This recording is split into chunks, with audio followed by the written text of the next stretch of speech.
Bismillahirrahmanirrahim. Assalamualaikum warahmatullahi wabarakatuh.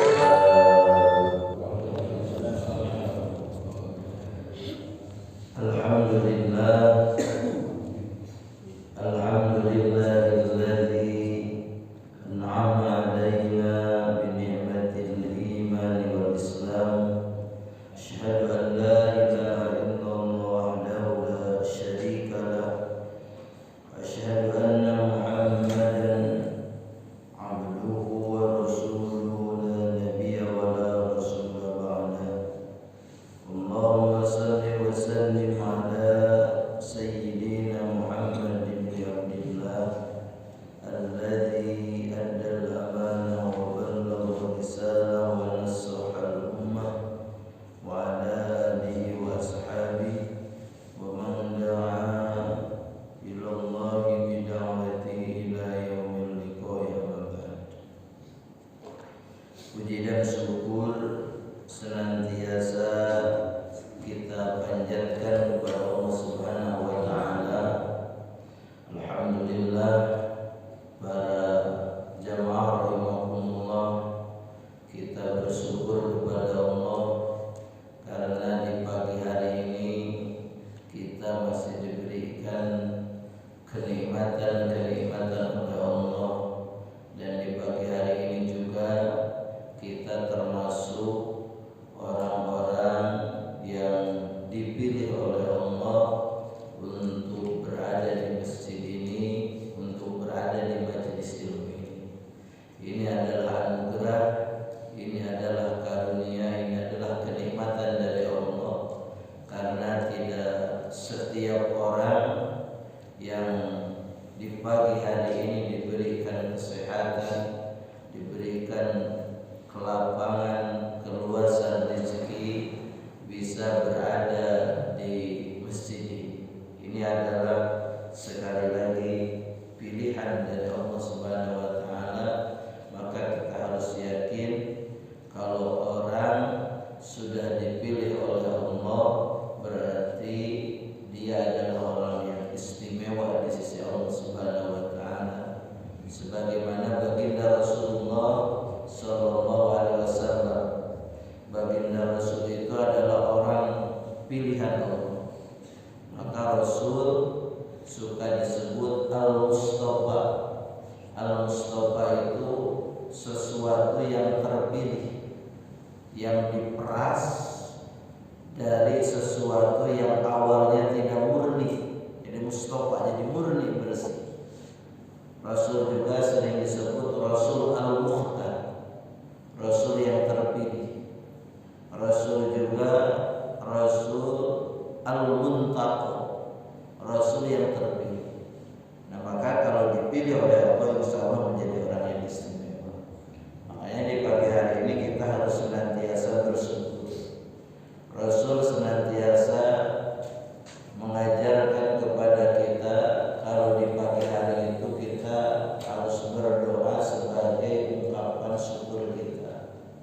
Doa Rasul yang diajarkan kepada para sahabat, Allahumma ma asbaha bi min ni'matin aw min ahadin min khalqika wa minka wahdaka la syarika lak wa laka syukru wa lakal hamdu. Itu adalah doa yang diajarkan Rasul agar di pagi hari kita senantiasa bersyukur. Kalau kita senantiasa bersyukur, maka insya Allah kenikmatan kita akan ditambah-tambah oleh Allah Subhanahu wa taala. Amin ya rabbal alamin. Para jamaah rahimakumullah, tidak terasa kita sudah berada di hari keberapa ini? Ada yang ke-6, ada yang ke-7. Siapa yang duluan ke-6 atau ke-7? Karena ternyata di negeri kita ini ada yang mengawali puasanya hari Senin, kemudian ada yang mengawalinya hari Selasa. Ya. Baik yang sudah 6 hari ataupun 7 hari, alhamdulillah kita masih bisa melaksanakan puasa Ramadan. Para jamaah rahimakumullah, kalau kita lihat seharusnya semakin berulang kali kita melaksanakan puasa Ramadan, seharusnya semakin hebat. Kita sudah berapa kali melaksanakan puasa Ramadan? Yang umurnya 50 tahun ada? Sudah berapa kali itu puasa Ramadan? Nah, sudah berapa kali? Pak Haji Wawan berapa kali puasa Ramadan? 34 kali. Yang 44 kali. Sudah 44 kali melaksanakan puasa Ramadan. Nah, seharusnya para jamaah rahimakumullah, semakin kita sering melaksanakan puasa Ramadan, maka semakin tinggi level ketakwaan kita. Karena Ramadan itu Allah sediakan untuk kita dalam rangka agar ketakwaan kita meningkat, agar kita menjadi orang-orang yang bertakwa. Yang sudah 10 kali berarti ketakwaannya ada di level 10.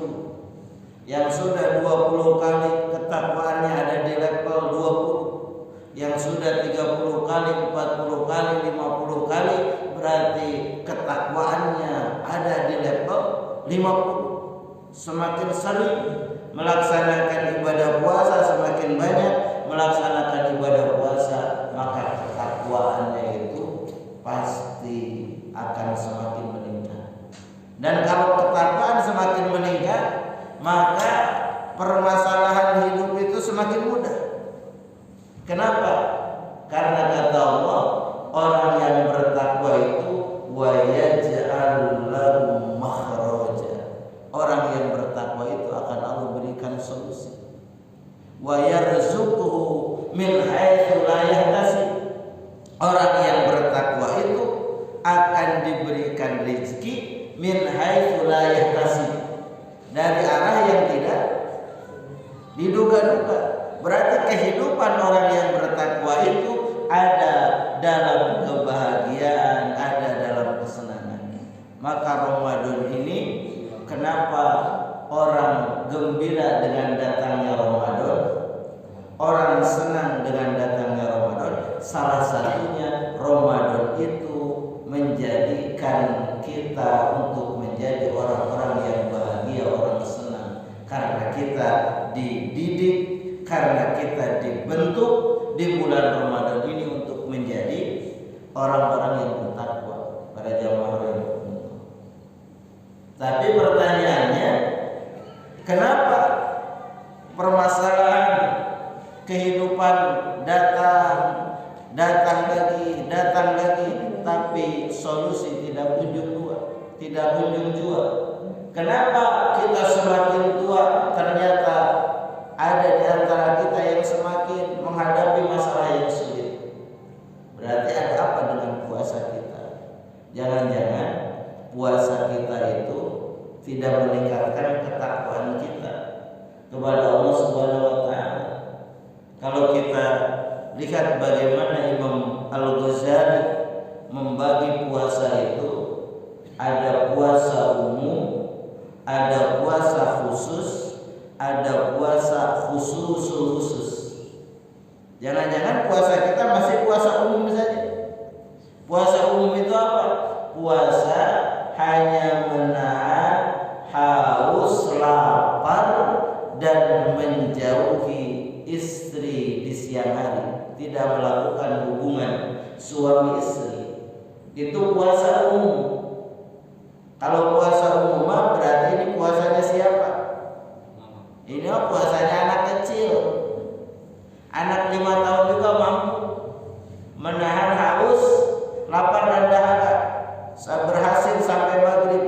Alhamdulillah saya berhasil tidak makan, tidak minum dari tadi sahur sampai maghrib. Ini puasa anak-anak. Jadi puasa yang baru latihan berpuasa. Orang yang baru latihan puasa maka itu puasanya puasa umum. Walaupun memang di puasa umum juga ini ya ada godaan. Tapi bagi kita seharusnya para jamaah rahimahumullah, minimalnya puasa kita itu sudah meningkat karena kita sudah berkali-kali puasa. Puasa kita harus menjadi puasa khusus, di mana puasa kita, kata Imam Al-Ghazali, tidak hanya puasa itu menahan haus, lapar dan dahaga saja, tetapi puasa kita adalah puasa khusus, puasa yang menahan seluruh anggota tubuh kita dari perbuatan dosa. Kita menahan mata kita dari melihat sesuatu yang menyebabkan dosa. Kita menahan pendengaran telinga kita dari mendengar sesuatu yang menyebabkan dosa. Kita menahan mulut kita, lisan kita dari sesuatu yang menyebabkan dosa. Kita menahan tangan kita menahan kaki kita menahan seluruh anggota badan kita dari segala sesuatu yang menyebabkan, yang akan menghantarkan kepada perbuatan dosa. Jadi itu puasa khusus. Makanya puasa khusus mah kalau ngobrolin orang lain batal puasa. Puasa khusus mah kalau dia itu berkata-kata kotor batal puasa karena tidak menjaga lisan. Maka kata Rasul, ketika puasa Ramadan itu fala yarqus wala yaskhab. Ketika puasa itu fala yarqus, jangan berkata-kata kotor, jangan berkata-kata yang menjurus kepada kata-kata jorok. Wala yaskhab, ketika puasa Ramadan mah jangan teriak-teriak. Karena teriak-teriak biasanya menandakan apa? Menandakan emosi. Ya jangan marah-marah. Wala yajhar, ketika puasa Ramadan maka Nabi jangan berperilaku bodoh, berperilaku yang tidak sesuai dengan tuntunan Allah dan Rasulnya. Inilah puasa khusus. Jadi puasa menahan dari seluruh perbuatan-perbuatan dosa. Apapun yang menyebabkan perbuatan dosa di bulan Ramadan ini, maka kita jauhi, maka kita tinggalkan. Itulah puasanya, puasa khusus. Ya, sehingga kalau secara puasa khusus, menurut Imam Al-Ghazali tadi, kalau kita mengadu domba, memfitnah, kita apalagi memukul, maka puasanya itu batal. Walaupun secara fikih puasanya sah. Karena secara fikih puasa itu yang penting apa? Puasa umum tadi. Secara fikih memang puasanya sah. Bahkan kalau bisa kita puasa itu khusus, tapi ini berat. Puasa khusus itu puasa menahan hati untuk berpaling kepada selain Allah, agar hati itu tidak berpaling kepada selain Allah. Jadi puasa khusus itu kalau ketika kita puasa kemudian kita terpikir nanti maghrib buka dengan apa ya. Nah, terpikir begitu saja maka puasanya batal. Kenapa? Karena seolah-olah dia itu tidak yakin bahwa Allah nanti akan memberikan rezeki. Bahwa selama kita itu hidup pasti Allah telah menyediakan rezeki bagi kita. Seolah-olah dia tidak yakin terhadap rezeki dari Allah Subhanahu wa taala. Dia yakinnya kalau ada yang memberi baru dapat rezeki. Kalau beli baru dapat rezeki. Padahal Allah itu bisa saja melakukan apapun, hal yang tidak diduga oleh kita sekalipun untuk mendatangkan rezeki kepada kita. Nah, maka inilah puasa kita. Puasa kita maksimalnya kalau bisa ke sana. Tapi itu puasa, kata Imam Al-Ghazali, puasa para nabi, puasa al-muqarrabun, orang-orang yang senantiasa mendekatkan dirinya kepada Allah Subhanahu wa taala. Nah, maka minimalnya berarti di bulan Ramadan ini kita puasanya puasa khusus. Kita jalani puasa ini dengan serius, dengan konsep puasa khususnya Imam Al-Ghazali. Sehingga puasa kita bukan puasa balas dendam. Puasa balas dendam itu memang dari sahur sampai maghrib, sampai sebelum maghrib tidak makan, pagi siang hari tidak makan, tapi ketika maghrib makanan segala ada, begitu. Makannya kata orang Sunda mak segala dimakan. Maka kalau seperti itu puasa itu tidak akan ada manfaatnya. Puasa yang dikatakan, mungkin kita sering mendengar kata-kata as-shaumu sihatun, bahwa puasa itu membuat sehat. Kalau pola makannya seperti itu, pola makan pagi dan siang itu dipindahkan ke malam, maka itu tidak akan menyehatkan. Karena menurut kesehatan, makan itu maksimalnya jam 8. Jam 8 itu sudah berhenti makan.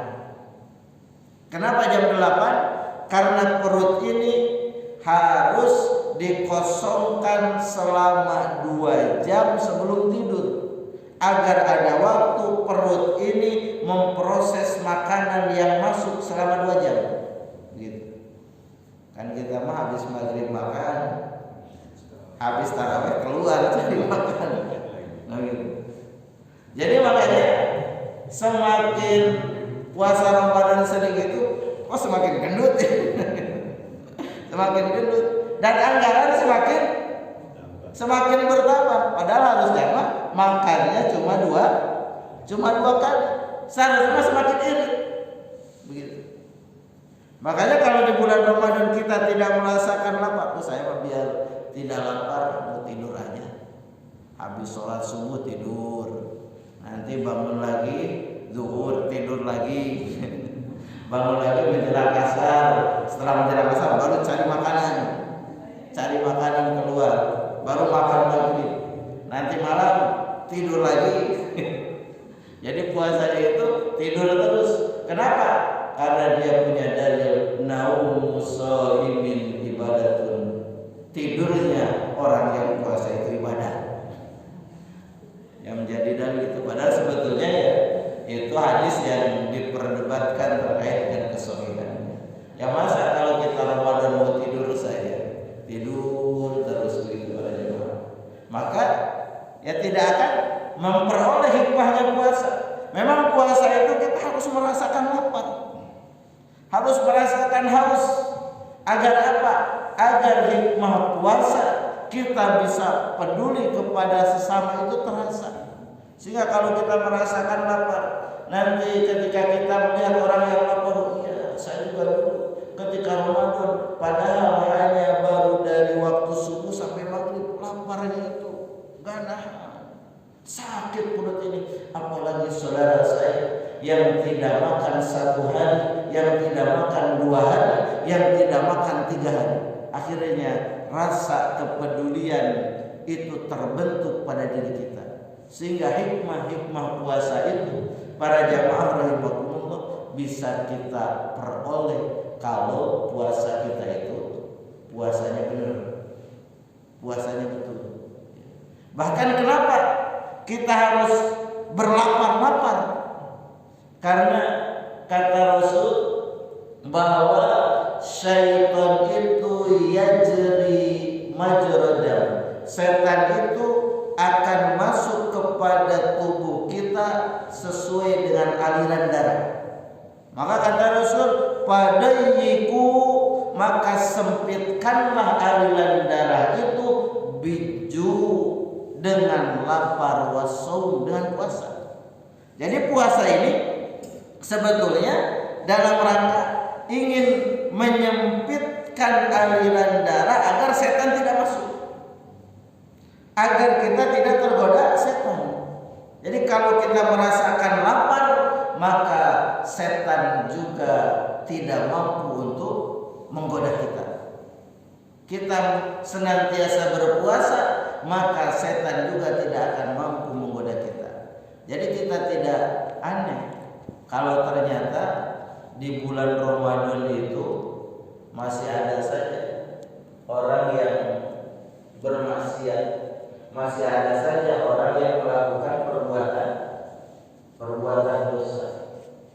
Padahal ada di bulan Ramadan. Yang kata Rasul, di bulan Ramadan itu futihat abwabul jannah, dibukakan pintu surga, wasufidatis sayatin, dan setan-setan dibelenggu, diikat. Berarti memang puasanya tidak menutupi keinginan-keinginan syahwat, godaan-godaan syahwat, karena puasanya tidak sebenar-benarnya puasa. Para jamaah yang jadi memang ini yang harus kita lakukan. Kita harus merasakan lapar, kita harus merasakan haus. Aduh lapar, aduh haus, ya nikmati saja.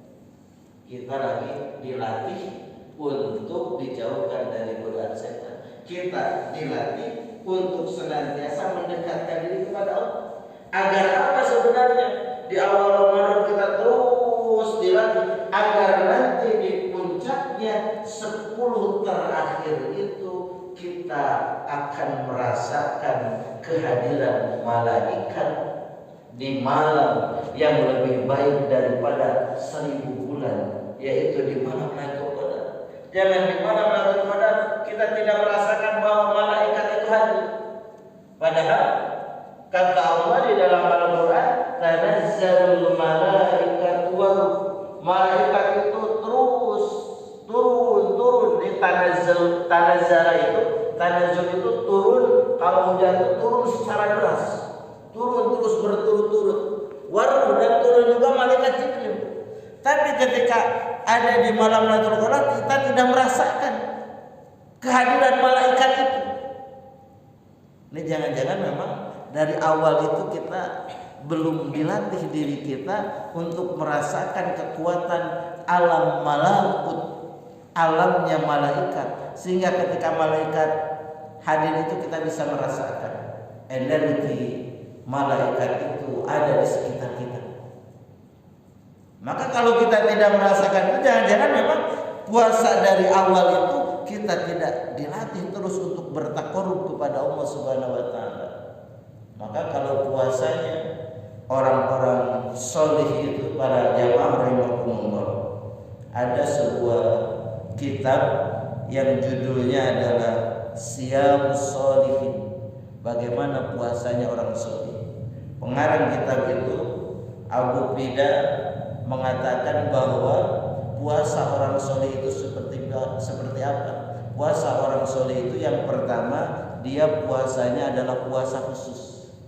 Yang kedua, dia di siang harinya itu dipenuhi dengan senantiasa mendekatkan kepada Al-Quran dan berzikir kepada Allah Subhanahu wa taala. Orang soleh itu kalau baca Al-Quran minimalnya 3 hari itu khotam 1 kali. Diceritakan dalam kitab itu kebiasaan orang soleh.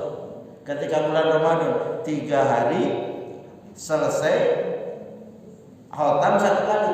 Berarti selama Ramadan berapa kali khotam? 10 kali khotam. Karena kalau kita ikut kebiasaan Imam Bukhari, kita akan bisa. Imam Bukhari mah di siang hari khotam Al-Quran, di malam hari khotam Al-Quran. Jadi 1 hari itu 2 kali khotam. Ayo bisa. Ya, ini emang kelas berat. Ya kelas berat. Ya minimal kalau kita tidak khotam 10 juga ya minimal pernah khotam gitu ya. Pernah khotam di bulan Ramadan itu minimal sekali itu. Jadi memang orang-orang soleh itu mengisi siang hari itu bukan dengan banyak tidur, bukan dengan banyak agar kita tidak memperbanyak aktivitas agar kita tidak merasakan haus dan lapar, tapi mereka banyak mendekatkan diri kepada Allah. mereka banyak bertakarrub kepada Allah. Salah satunya takarrub yang luar biasa itu adalah membaca Al-Quran. Kenapa? Karena ketika membaca Al-Quran mereka merasakan mereka itu sedang berhadapan dengan Allah Subhanahu wa Ta'ala. Mereka sedang berdua-duaan dengan Allah, mereka sedang ngobrol dengan Allah. Makanya kata Rasul, kalau lagi baca Al-Quran itu maka usahakan untuk nangis. Nangislah ketika baca Al-Quran. Kalau tidak bisa, kata Rasul, fatabakka, maka pura-puralah nangis. Begitu. Agar terasa energi Al-Quran itu. Jadi baca tidak sekedar baca, khotam tidak sekedar khotam, tapi terasa kekuatan energi Al-Quran bahwa kita itu sudah berinteraksi dengan Allah Subhanahu wa Ta'ala. Nah, ini yang memang harus ya kita lakukan para jemaah rahimakumullah. Jadi kita memperbanyak mendekatkan diri dengan Al-Quran. Ya, memperbanyak kita berzikir di siang hari itu. Ya silahkan itu bisa ya kita manfaatkan waktu-waktu di bulan Ramadan itu untuk yaitu semua. Bahkan di bulan Ramadan itu orang-orang soleh itu di malam harinya apa? Di malam harinya mereka taklilun naum, mereka menyedikitkan tidur, gitu. Menyedikitkan tidur, tidak banyak tidur, tapi banyak apa? Banyak beribadah di malam hari juga. Ya. Saya pernah lihat sebuah video lewat itu ketika buka HP itu lewat ada tayangan tentang RDM. RDM itu nggak tahu apa tuh singkatannya. Tapi ini adalah kumpulan orang-orang yang ingin penghasilannya banyak. Ada yang membimbingnya itu Pak Haji siapa itu namanya. Nanti dilihat aja tuh dia itu. Salah satu amalannya yang dibiasakan oleh komunitas ini sehingga yang tadinya jualannya omsetnya hanya 5 juta per bulan menjadi 30 juta, menjadi bertambah. Apa amalan yang dilakukan oleh mereka itu? Mereka bangun jam 00. Bangun jam 00, jam 12. Ketika bangun, maka yang mereka cari bukan HP. Yang mereka cari adalah Allah. Jadi kata si Pak Hajinya itu yang membimbing, ketika bangun malam maka tersenyumlah ketika bangun itu. Kalau bisa banyak senyum ketika bangun itu. Setelah senyum ketika bangun maka segera ambil wudu, kemudian sholat tahajud. Setelah sholat tahajud bacalah Al-Quran dari kita setelah sholat tahajud itu sampai pagi 12 juz, terselang sama sholat subuh. Dari malam tadi sampai pagi selesaikan 12 juz baca Al-Quran. Setelah itu jangan sampai tertinggal sholat berjamaah, jangan sampai tertinggal sholat qobliyah dan sholat ba'diyah. Ketika sholat berjamaah sebelum adzan, maka kalau bapak-bapak sudah berada di masjid, kata beliau begitu. Kalau ibu-ibu maka sudah menggelar sajadah di rumahnya. Dan jangan tertinggal qobliyah dan ba'diyahnya. Lakukan itu selama 99 kali. Ternyata banyak testimoni yang tadinya jarang sholat, jarang ke masjid, hanya dia mencoba memperbaiki dengan pola itu, maka dia menyampaikan testimoninya. Saya ini baru belajar sholat, saya ini baru belajar ke masjid. Dulu gak pernah sholatnya jarang-jarang. Sekarang lagi belajar sholat, sekarang lagi belajar datang ke masjid. Dan ketika ini diistiqomahkan, alhamdulillah mulai bermunculan solusi jalan keluar dari Allah. Ketika saya membutuhkan uang, tiba-tiba ternyata di rekening itu ada uang yang dibutuhkan. Oh ternyata itu dulu ada orang yang punya hutang gak bayar-bayar, tapi sekarang jadi bayar, masuk ke rekening saya. Begitu berdatangan uang itu. Jadi para jamaah rahimakumullah, ternyata Ya kalau kita punya masalah itu, ya mendekatkan diri aja kepada Allah. Jadi kata sebenarnya itu minta saja kepada Allah. Jangan minta kepada yang lain. Karena Allah lah yang maha segalanya gitu. Walaupun memang di tayangan video itu ada ya pengobatan saraf luhur. Tapi yang utamanya itu tuh, yang menarik itu. Jadi setelah melakukan itu ada pengobatan saraf luhur. Kalau sakit ini sakit itu, jalankan dulu itu, kemudian dia mengasih resep pengobatan luhur. Ya, pakai centong gitu. Itu dilihat aja gitu. Tapi ya kalau pengobatan luhurnya ya silakan gitu ya. Setuju atau tidak. Tapi ini bagus. Jadi pola membiasakan kita bangun malam, pola membiasakan kita senantiasa Allah yang didahulukan, pola senantiasa kita membaca Al-Qur'an. Jadi harus khotam sebelum berangkat bekerja itu 12 juz. Para jemaah siap? Dicoba tuh. Sebelum berangkat sudah 12 juz. Berarti kalau berangkat kerja jam berapa Pak Yon? Kalau jam 6, jam 5 harus sudah khotam. Ya. Nah, ini perlu latihan. Maka latihannya itu adalah di bulan Ramadan. Latihan kita untuk senantiasa ya dekat dengan Al-Qur'an. Latihan kita untuk senantiasa bertaqarrub kepada Allah Subhanahu wa taala. Jadi luar biasa. Di Ramadan ini kalau kata Imam Al-Ghazali itu memang Ramadan itu adalah ma'dubatullah. Ma'dubah itu apa? Ma'dubah itu pestanya Allah. Ma'dubah itu adalah sajian Allah. Jadi di Ramadan itu pestanya Allah. Kalau ada pesta biasanya kita ingin hadir. Apalagi makanannya enak-enak. Nah gitu. Nah di Ramadan ini Allah membuat pesta dengan makanan yang begitu lezat, yang begitu nikmat. Di bulan Ramadan ada sajian, di siang harinya puasa, di malam harinya kita bisa melaksanakan qiyamul lail. Ada sajian membaca Al-Qur'an, ada sajian majelis ilmu, ada sajian zikir, ada sajian sahur dan sebagainya. Yang semua itu memberikan manfaat hikmah yang begitu luar biasa bagi kita. Maka seharusnya orang yang menikmati sajian yang nikmat itu semakin lama, semakin banyak melaksanakan puasa Ramadan, maka akan semakin merasakan kenikmatannya. Kan kalau saja yang nikmat kita ingin terus makan. Tapi ya perut kita terbatas. Gak bisa ada makanan enak, ayam satu habis sama kita semuanya. Bisa nggak? Ya bisa ya. Kecuali orang Arab ayam satu habis. Satu paha kambing tuh habis semuanya, bisa nggak?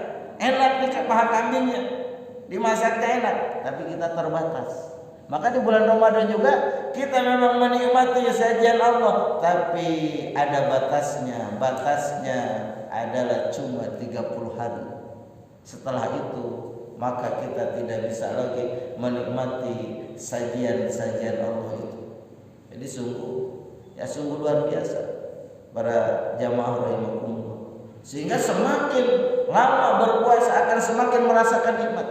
Semakin sholat tarawih itu semakin lama, semakin nikmat. Harusnya begitu. Harusnya memang begitu. Jadi sholat tarawih itu bukan semakin cepat semakin nikmat. Nah, bukan begitu. Makanya kalau Nabi pantas sholat tarawihnya itu menikmati. Rakaat pertama baca surah Al-Baqarah, lanjut ke Ali Imran, lanjut ke An-Nisa. Kayaknya bubar gitu ya. Jadi kalau kita, Ustaz saya mah sholat tarawihnya ingin seperti Rasul, bohong lagi seperti Rasul. Ya, tuh Rasul mah bacaannya seperti itu. Kita mah minimal ya mirip dikit lah dengan Rasul gitu. Jadi kalau Rasul tarawihnya begitu. Kenapa? Karena semakin lama sholatnya semakin menikmati. Kenapa? Karena Rasul merasakan ini sedang bersama dengan Allah, sedang berdialog dengan Allah. Di dalam kajian di tiap subuh sebelum Ramadan, saya pernah menyampaikan bagaimana ketika kita membaca surah Al-Fatihah itu sebetulnya dalam hadis qudsi Rasul menjelaskan bahwa Allah itu sebetulnya sedang berdialog dengan kita. Maka ketika kita mengatakan alhamdulillahirabbil alamin, maka kata Allah hamidani abdi, hambaku sedang memuji.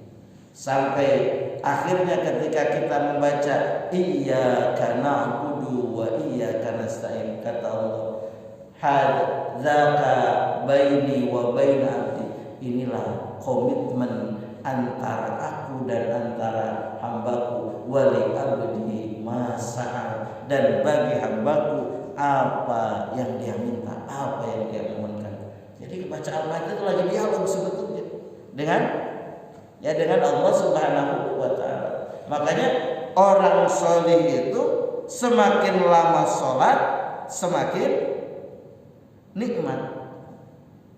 Ayo siap, tarawihnya lama. Ya. Kalau di mana tuh?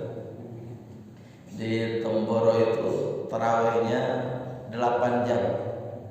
Ada yang tarawihnya sampai sahur. Aduh, kita nggak kuat kayaknya ya. Kita nggak kuat. Ya. Tapi ya kita minimal ya tarawih itu menikmati, ya menikmati rakaatnya, nikmati gitu. Walaupun ya bacaannya pendek yang biasa, ya minimal tidak terlalu cepat agar ketika kita mendengarkan ayat Al-Qur'an yang dibacakan, surat yang dibacakan, kita merasakan qul huwallahu ahad, Allahus samad, lam yalid wa lam yulad. Nah, kita merasakan bahwa qul huwallahu ahad, Allah itu ahad. Nah, itu merasakan dalam hati kita, ya. Sini berapa lama Pak Jo? Sejam, 2 jam. Ya, alhamdulillah. Dari sholat isya dan sholat tarawih gitu. Ya alhamdulillah. Ya nggak apa-apa. Pendek juga kalau kata Imam Ibnu Hajar Al-Asqalani itu jangan jadi masalah. Bilangan rakaat itu jangan jadi masalah. Mau 11 silahkan, mau 21 silahkan. Imam Ibnu Hajar Al-Asqalani itu adalah ulama hadis yang mensyarah kitab Sahih Bukhari. Begitu. Jadi kalau mau 11, mau 21 silakan. Yang penting kualitasnya sama. Bagaimana agar kualitasnya sama? Kalau kita mau bacaan suratnya pendek-pendek, maka perbanyaklah rakaatnya. Kalau kita mau bacaan suratnya panjang-panjang, sedikitkanlah rakaatnya begitu. Sehingga 8 dan 21 itu selesainya sama. Karena kualitasnya sama. Kalau sekarang kenapa milih 8? Karena lebih cepat 8. Gitu ya. Kenapa gak mau 21? Lama 21 itu. Itu kalau 8 lebih cepat.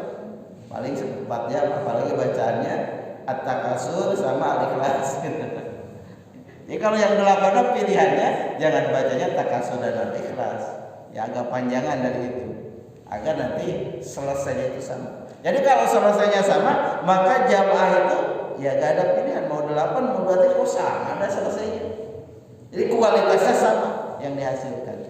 Maka insya Allah pada jamaah rahimahullah, kata Imam Ibnu Hajar Al-Asqalani, perbedaan itu tidak akan menjadi masalah. Karena terkadang di tiap Ramadan itu 21, 11, 11 dulu begitu aja gitu. Ya. Padahal itu mah jangan dijadikan masalah. Yang penting kita dapat intinya, ya, dapat sarinya dari sholat itu. Maka seharusnya ya begitulah.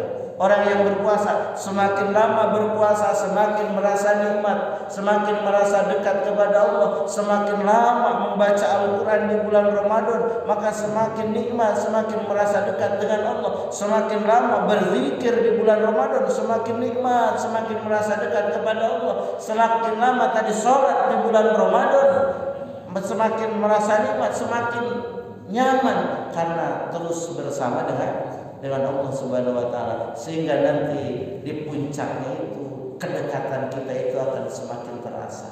Maka sebagaimana tadi disampaikan, kita akan merasakan bagaimana nikmatnya ada di malam Lailatul Qadar itu, karena kita sudah terlatih untuk senantiasa mendekatkan diri kepada Allah Subhanahu wa taala. Sehingga kalau puasanya seperti ini, puasanya puasa khusus, puasanya mengikuti puasanya orang-orang soleh, maka insya Allah Ramadan ini akan mendapatkan hasil yang banyak bagi kita.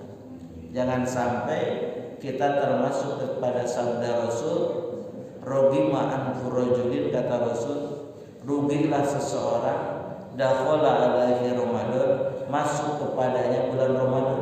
Artinya dia berada di bulan Ramadan, bangsalafo, kemudian Ramadan itu pergi meninggalkannya, qabla ayyub farah, tapi dia belum mendapatkan ampunan dari Allah Subhanahu wa taala. Padahal Allah, kata Rasul, di setiap malam itu akan memberikan ampunan. Allah di setiap malam itu akan memerdekakan orang yang berpuasa dari api neraka. Bahkan kata Rasul, man shoma yauman, siapa yang puasa satu hari di bulan Ramadan kemudian dia meninggal, maka kharaja min jami'i dzunubihi, maka dia keluar dari dunia ini dan keluar pula semua dosa-dosa dari tubuhnya itu. Jadi satu hari kita puasa kemudian meninggal, maka dosa kita terhapus semuanya. Ya. Apalagi kalau selesai, berarti luar biasa. Kemudian kata Rasul, dan siapa saja yang sudah selesai puasa Ramadan wa huwa hayyun, dan dia dalam keadaan hidup, maka dia akan diampuni dosanya, dihapus dosanya, hatta alaihi dzunubu hatta al-haul, sampai 1 tahun. Dosanya dihapus sampai 1 tahun. Jadi kalau puasa Ramadan benar, berarti kita itu bersih terus. Karena setelah puasa Ramadan dosanya dihapus 1 tahun, puasa lagi dihapus 1 tahun. Makanya kenapa puasa Ramadan ini begitu diharapkan. Jadi kalau bagi orang yang punya mobil, punya motor, ini bagaikan pemutihan pajak. Kalau kita belum bayar pajak, nunggu bayar, kan nunggu pemutihan aja nanti. Jadi kalau kita banyak dosa, kita banyak kesalahan, maka Ramadan itu sangat ditunggu-tunggu, karena ini saatnya bulan pemutihan. Kalau kita puasanya betul, diputihkan, kata Allah. Bahkan kata Rasul, diputihkannya itu sampai kayaumin waladatu ummu, seperti bayi yang baru dilahirkan dari rahim ibunya. Berarti bersih sekali, berarti tidak ada dosa sama sekali. Ini luar biasa. Para jamaah rahimahumullah, inilah yang harus kita peroleh di bulan Ramadan ini.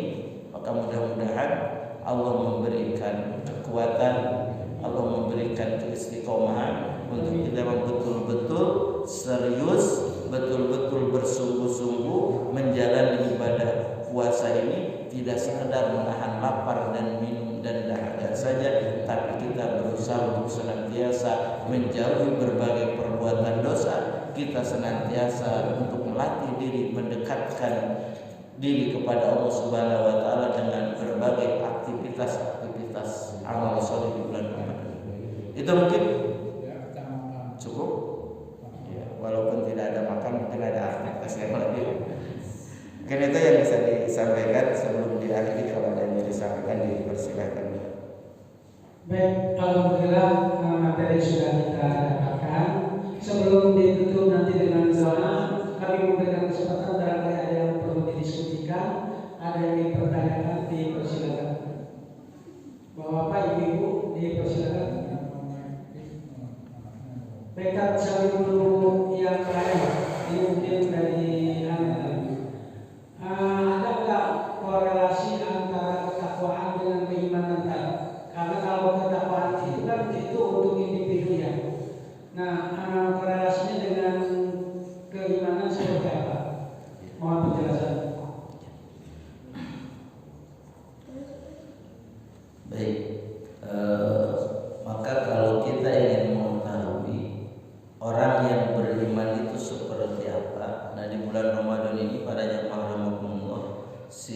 silahkan ditadarus, ya dipahami ayat-ayat Al-Quran yang diawali oleh kata-kata ya ayyuhalladzina amanu. Kalau kita sudah tahu ada berapa ayat Al-Quran yang diawali oleh kata-kata ya ayyuhalladzina amanu, itulah karakter orang yang beriman. Orang yang beriman itu yang sekarang kita tahu yang melaksanakan ibadah puasa Ramadan, ternyata bukan itu orang yang beriman itu.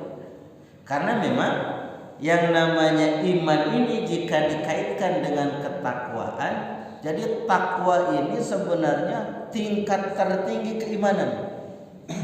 Jadi orang yang beriman itu orang yang dia sudah mengucapkan 2 kalimat syahadat kemudian dibarengi dengan beramal sholih. Maka dalam Al-Quran ada kata-kata amanu wa amilu sholihat. Iman senantiasa digandengkan dengan wa amilu sholihat, amal sholih. Artinya orang yang beriman adalah orang yang siap melaksanakan amal sholih. Nah, orang yang beriman ini harus naik ke level takwa. Orang yang bertakwa bagaimana? Orang yang bertakwa itu yang amal sholihnya tidak itu saja. Amal sholihnya semakin hari semakin meningkat, amal sholihnya semakin hari semakin bervariatif. Itulah orang yang bertakwa. Maka kenapa di bulan Ramadan diajarkan kita untuk melakukan berbagai amal sholih? Karena orang yang bertakwa harus bervariatif amal sholihnya, harus terus meningkat amal sholihnya. Jadi kalau sudah istiqomah melaksanakan sholat yang 5 waktu, orang yang bertakwa itu lanjut istiqomah sholat qobliyah dan ba'diyahnya. Kalau sudah istiqomah melaksanakan sholat qobliyah dan ba'diyahnya, lanjut sholat sunnah yang lainnya, sholat sunnah syuruk, isyraq, sholat sunnah duha, lanjut sholat sunnah yang sholat sunnah tahajud, terus meningkat amalan-amalan itu. Kalau sudah puasa wajib, dia belajar puasa Senin Kemis. Kalau sudah Senin Kemis, dia belajar puasa dibarengi dengan Ayyamul Bid. Dia belajar puasa lagi untuk puasa, terus meningkat puasanya, terus meningkat amal sholih. Itulah orang yang bertakwa. Jadi orang yang bertakwa itu yang senantiasa meningkat amal sholihnya, tidak hanya itu saja, tidak hanya ya sholat saja. Sehingga orang yang bertakwa itu adalah orang yang dia senantiasa meningkatkan ilmunya. Maka pantas kalau kata Allah itu yang akan diangkat itu orang berilmu dan orang yang beriman. Karena orang yang beriman kalau bertambah ilmunya, maka dia akan menjadi orang yang bertakwa. Karena tahu, oh amal soleh itu ternyata ada lagi ini nih. Amal soleh itu ternyata ada lagi ini nih. Tahunya dari mana? Tahunya karena dia belajar. Tahunya karena dia membaca. Tahunya karena dia mendengar dan sebagainya. Sehingga memang takwa ini kalau dihubungkan dengan iman, takwa ini level tertingginya keimanan. Jadi ada muslim, ada mukmin, ada mutakin. Kalau muslim itu hanya sekedar mengucapkan 2 kalimat syahadat saja, dia sudah sah menjadi seorang muslim. Ya. Apakah dia dikatakan mukmin atau tidak? Maka kata para ulama itu, kalau dia tidak melaksanakan amal sholih, maka dia bukan dikatakan sebagai seorang mukmin. Jadi dulu ada orang Arab. Orang Arab itu mengatakan mereka amanna, aku beriman. Maka kata Allah dijawab, kalian itu belum beriman, walakin qulu aslamna, tapi katakanlah bahwa kalian itu baru Islam. Karena dia tidak siap melaksanakan amal sholih. Orang yang Islam harus naik ke level beriman. Orang yang beriman harus naik levelnya menjadi orang yang bertakwa al-muttaqin. Begitu Allah. Baik, masih ada pertanyaan Pak?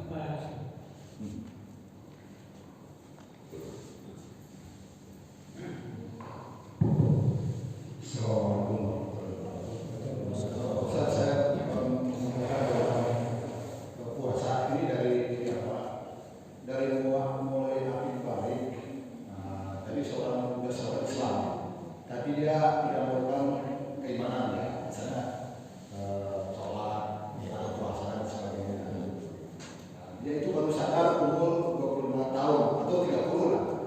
Apa itu yang umur sekitar 15 tahun itu perlu diganti? Apa tidak perlu diganti atau gimana untuk melakukan itu?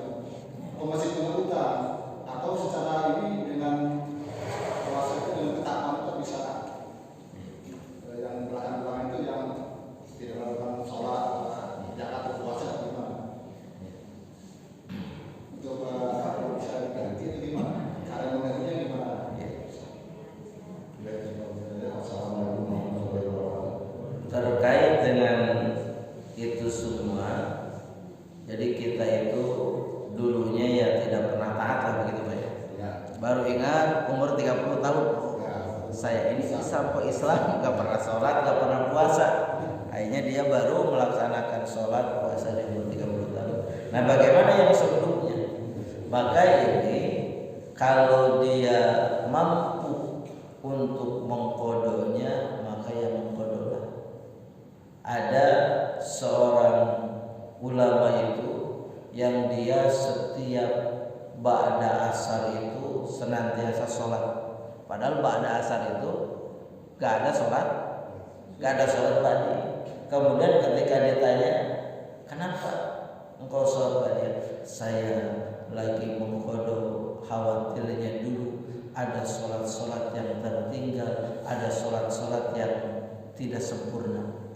Jadi ya bisa nanti kita melakukan itu. Tapi kalau terasa berat, berapa kalau dihitung?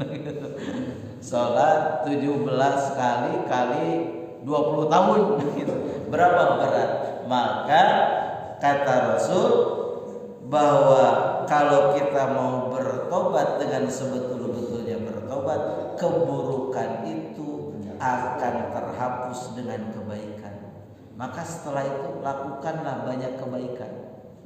Sholatnya disiplin, ya, puasanya disiplin. Karena kata Rasul juga antara sholat yang satu dengan sholat yang lain itu kafaratun, menjadi penghapus dosa di antara keduanya. Antara Ramadan yang satu ke Ramadan yang lain itu menjadi kafarah, menjadi penghapus dosa-dosa di antara Ramadan. Antara umroh yang satu dengan umroh yang lain itu juga menjadi kafarah. Jadi silakan lakukanlah sebanyak-banyaknya ya amal soleh. Lakukanlah banyak sedekah, lakukanlah banyak berinfak gitu. Kalau kita merasa berat. Tapi kalau ya saya kodo aja gak apa-apa.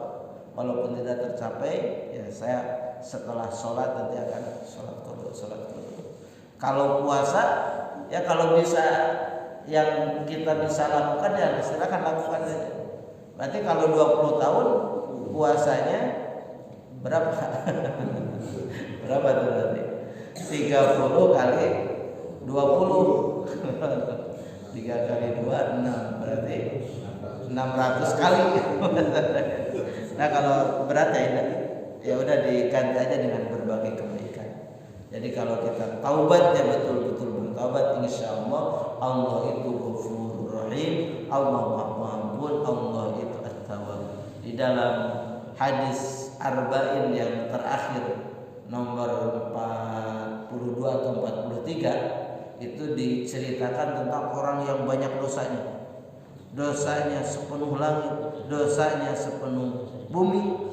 Maka kalau menghadap kepada Allah Subhanahu wa taala dengan betul-betul bertaubat, maka pasti akan Allah ampuni.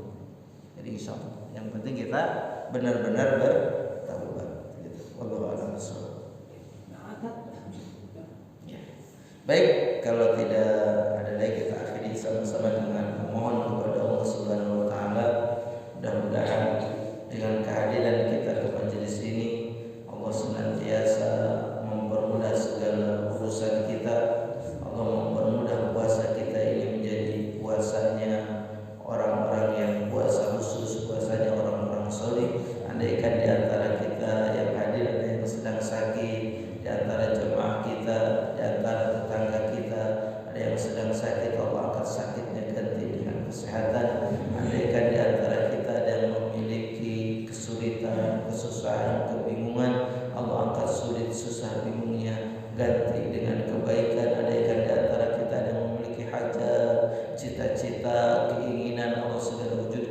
hajat, cita-cita keinginannya. Mudah-mudahan kita diistiqomahkan